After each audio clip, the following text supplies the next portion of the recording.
샬롬. 오늘도 우리 수요 바이블에 나온 우리 중등부 친구들 진심으로 환영하고 축복합니다.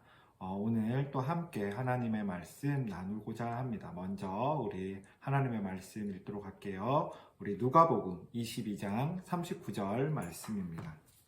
예수께서 나아가 습관을 따라 감람산에 가심에 제자들도 따라갔더니. 아멘. 오늘 우리 함께 나눌 말씀은 습관에 따라 기도하는 생활이다라는 이런 주제를 갖고 함께 말씀을 나누고자 합니다. 여러분들 성공하는 사람들의 7가지 습관이라는 세계적으로 유명한 책을 쓴 스티브 코비라는 사람이 있습니다. 그런데 이 스티브 코비가 하는 주장 중에 하나가 바로 90대 10의 원칙을 이야기하는 것을 주장합니다. 그렇다면 이것이 무엇일까요? 성공으로 이끄는 이 법칙이 무엇이냐면 인생의 10%는 우리가 어떠한 힘과 어떠한 노력으로도 결정할 수 있는 일이 아니라는 겁니다. 그러나 나머지 90%는 이미 일어난 이런 우리가 할 수 없는, 통제할 수 없는 이 일에 우리가 어떻게 반응하느냐에 따라 성공과 실패 또는 그러한 모습들이 결정된다라는 주장입니다. 예를 들면 이런 거죠. 우리 친구들이 점심시간에 급식을 먹는데 다른 친구가 여러분들에게 실수였겠죠. 어떻든 여러분들의 교복에 반찬이나 국을 흘려서 여러분들의 옷이 더럽혀졌다라고 합시다. 이 일은 여러분들이 어떻게 통제할 수가 없는 일이잖아요. 내가 이것을 미리 막을 수 있는 것도 아니고 같이 밥을 먹지 말자라고 얘기할 수 있는 일들은 아니죠. 앞서 말한 10%에 해당되는 일일 것입니다. 그런데 이 일에 우리가 어떻게 반응하냐에 따라 우리의 그 이후의 시간들 또 이후의 관계들이 형성될 수 있다라는 겁니다. 만약 이 일이 일어났을 때 여러분들이 그 흘린 음료나 반찬 때문에 무의식적으로 순간 반응을 할 수 있겠죠.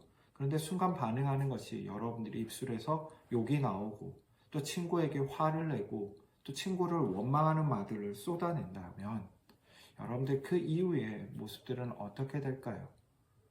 아마 여러분들 그 친구와의 관계도 굉장히 서먹해질 것이고 그 이후의 오후의 시간들도 마음이 불편하고 모든 삶의 여러 부분들이 엉망진창으로 진행될 수 있을 겁니다.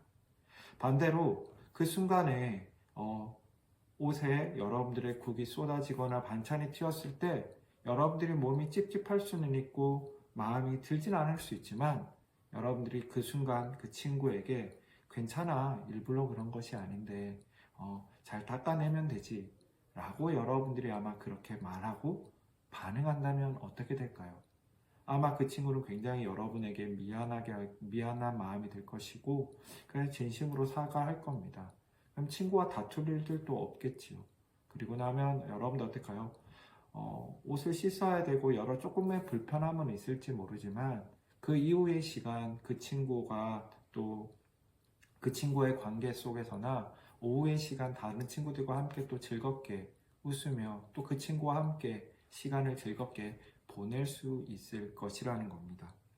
이처럼 우리가 통제할 수 없는 어떤 일이 일어날 때 그것을 어떻게 반응하느냐에 따라 그 이후의 시간이 결정되고 이런 시간들을 통하여 우리의 인생의 성공과 실패도 결정될 수 있다라고 주장하는 것이지요. 그런데 이렇게 순간적으로 나오게 되는 이 반응, 이런 반응들은 그럼 어떻게 형성이 되는 걸까요? 이것은 바로 우리의 평소의 습관과 깊은 연관이 있다라고 말할 수 있습니다. 미국의 저명한 컨설턴트인 제 카치라는 분이 쓴 습관의 힘이라는 책이 있는데 거기에 보면 이렇게 이야기합니다. 우리 행동은 무의식에서 미리 프로그램되어 있다라고 주장한다라는 거예요. 즉 지금 우리의 모습은 오랫동안의 시간에 걸쳐서 만들어졌다라는 거예요.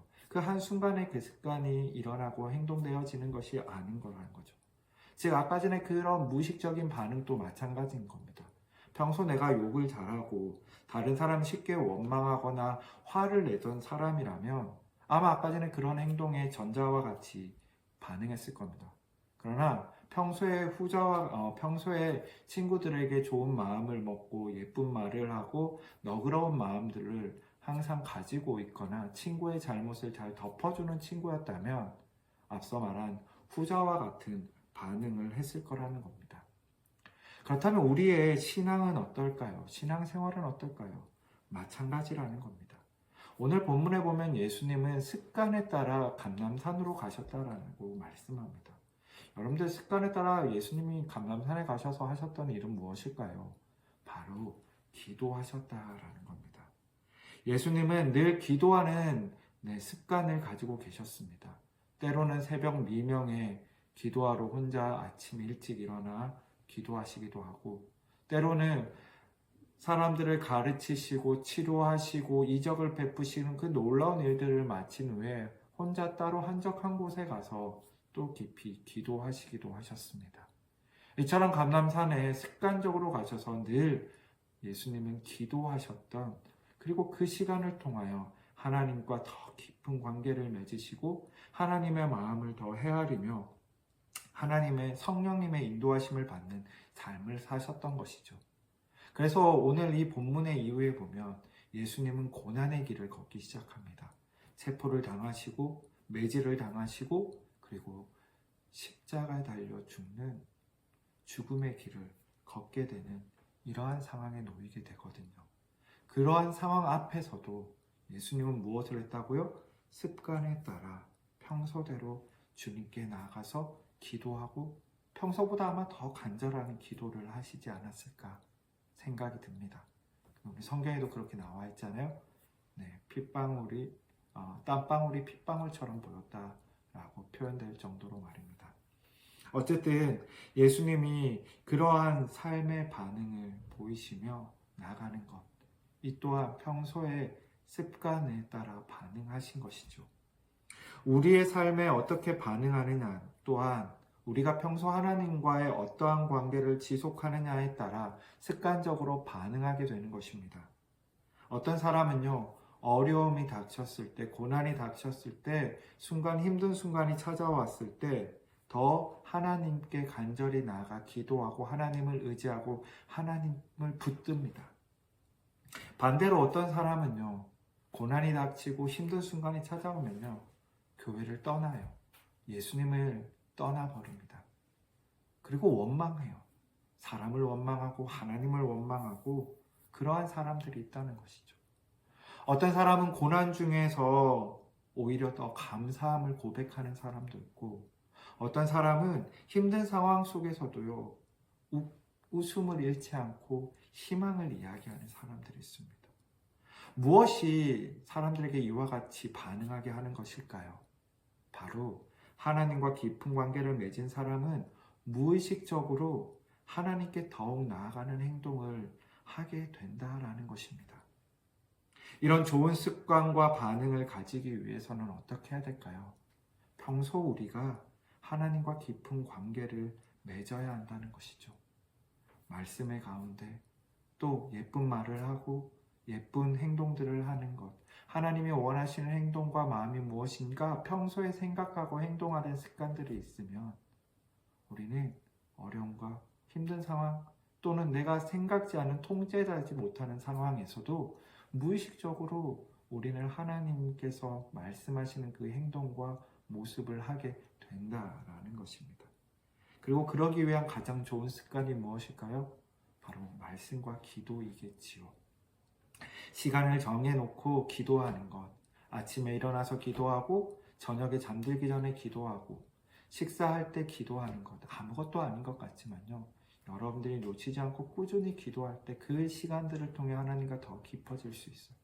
더 좋은 건 어떨까요? 여러분들 일상생활 가운데 따로 시간을 정해놓고 기도하는 것, 그 시간을 통해 하나님께 깊이 만난다면 우리의 인생 가운데 신앙생활에서 또 신앙에서도 성공할 뿐 아니라 우리 인생 가운데서도 늘 긍정적으로 하나님 주시는 마음 안에서 인생 가운데서도 승리할 것이라 믿습니다. 여러분들 이러한 좋은 습관을 갖고 또 믿음 안에서 아름답게 성장하여 또 세상 가운데서도 승리하고 성공하는 그러한 은혜가 우리 중등부 친구들에게 가득하기를 간절히 바랍니다. 그럼 다음 시간에 만나요. 안녕.